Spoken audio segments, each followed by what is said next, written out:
আজ বানাবো ধোকা। বাজার থেকে একটা ধোকার প্যাকেট নিয়ে এসে পরিমাণ মতো নুন, চিনি, কালো জিরে আর জল দিয়ে ভালো করে পেস্ট বানিয়ে রেখে দিতে হবে 30 মিনিট মতো।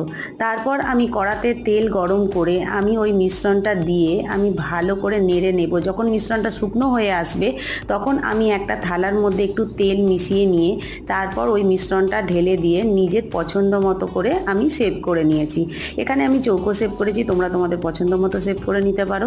তারপর আমি কড়াতে তেল গরম করে একটা একটা পিস লাল লাল করে ভেজে নিয়েছি।